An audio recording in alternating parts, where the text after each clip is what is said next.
எல்லோருக்கும் வணக்கங்க. இன்றைக்கி என்ன வீடியோ பார்க்க போகிறோங்கன்னா, நாட்டு கம்மஞ்சோறு எப்படி ஈஸியான முறையில் எப்படி செய்கிறதுன்னு பார்க்கலாம் வாங்க. பொட்டுக்கம்பு 10 நிமிஷத்துல கம்மஞ்சோறு ரெடி பண்ணுறேன். இப்போ இது ஒரு கப்பு நான் கம்பு எடுத்துக்கிட்டேன். இப்போ இந்த கம்பை மிக்சியில் போட்டு சும்மா ரெண்டெல்லாம் விட்டுரும். இப்போ பண்ணி இப்படி இருக்குது. அந்த தவிடெல்லாம் இங்க போற தெரியுதா? இப்படிதான் கிளீன் பண்ணி எடுத்துக்கணும். இதை இப்போ புடச்சி எடுத்துக்கணும். அவ்வளோ தவிடு பாருங்க வச்சு தவிடெல்லாம் கிளீன் பண்ணி சுத்தமான கம்பு ரெடி ஆயிடுச்சு. ஒரு தேசம் கொட்டி தண்ணி ஊற்றி கல்ல தனியாக அரைச்சி எடுத்துக்கணும். இதுல ஒரு சில கல் இருக்கும், அதனால அரைச்சி எடுக்கணும். இந்த கம்புல தண்ணி ஊற்றிக்கலாம். கல் இல்லாம அரைச்சி எடுத்துக்கலாம். இப்படி அரைச்சி இதில் இப்படி போட்டுடணும். சின்ன சின்ன கல்லு இருக்கலாம், இதுல நின்றுக்கும். இதை வந்து உழ வச்சுக்கணும். உழ வச்சுட்டு தான் இதை இப்போ மிக்சியில போட்டு 1-2 உடைக்கணும். சுத்தமா வடிகட்டி எடுத்துட்டு அதுக்கப்புறமா இதை போட்டு மிக்சியில குறகுறப்பா அடிச்சு எடுக்கணும். இப்போ பாருங்க சூப்பரா குறகுறப்பா அடிச்சு எடுத்தாச்சு. இது ரொம்ப நைஸாவும் இருக்கக்கூடாது, ரொம்ப சேர்சியாவும் இருக்கக்கூடாது. இப்படி குறகுறன்னு 1-2 உடச்சுக்கு வந்துட்டு உழை பாருங்க.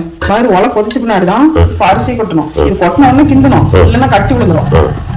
இப்போ கிண்டணும், இல்லைன்னா கட்டி விழுந்துடும். நல்லா வேகணும். கொட்டணும்.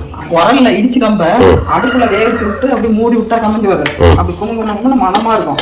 இன்னைக்கு வந்து டைம் இல்லை, அதனால இப்படியே செஞ்சு விட்டுட்டு வெளியில கிளம்புறதுனால பாருங்க சூப்பரா கமைஞ்சு வரும். இது இப்போ 10 நிமிஷம் வேகணும். கமைஞ்சு பாருங்க கெட்டி கூட வந்துச்சு பாருங்க. இதுதாங்க உடம்புக்கு ரொம்ப குளுமை நல்லது. இதுலயே விவசாய கம்பெனி இருக்குது, அது வந்து சூடு. இது குளுமை. சிம்மல வச்சு 10 நிமிஷம் இப்படியே வேகட்டும். மூடி விட்டுறலாம்.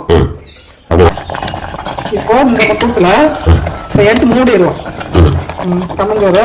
இப்போ இதை ஆஃப் பண்ணிடலாம். கேஸை சுடுது கொதிக்க கிளீன் பண்ணி இப்படி வச்சு அழுத்தி விட்டு பாருங்க சூப்பரா சோறு கொஞ்சம் கெட்டி பட்டுருச்சு. இப்போ இதுக்கு மேலாங்க புழுங்கணும். கம்பல்சரி சோறு 2 மணி நேரம் புழுங்கணும். இப்ப மேல கொஞ்சம் வெயிட்டான பாத்திரத்தை வச்சாலும் அடுப்புலன்னா நெருப்பு இருக்கும், அப்படியே வச்சா புளிங்கும். நெருப்புல அதனால இப்படி மேல கொஞ்சம் வெயிட்டான பாத்திரத்தை வச்சா 2 மணி நேரம் புளிங்கட்டும். கம்மஞ்சோறு சூப்பரா ரெடியா இருக்கும். அந்த வெயிட்ட இறக்கி வச்சுட்டு இப்போ கிண்டி விடணும். பாருங்க சூப்பரா ரெடி ஆயிடுச்சு கெட்டியா. இப்போ குழம்புல வேணும்னாலும் போட்டு சாப்பிட்டுக்கலாம். கம்மஞ்சோறு கரைச்சி குடிக்கிறதா இருந்தாலும் கம்மன் கூழும்பாங்கல்ல, அந்த மாதிரி கூழா இருந்தாலும் எப்படிக்குது உரண்டையா.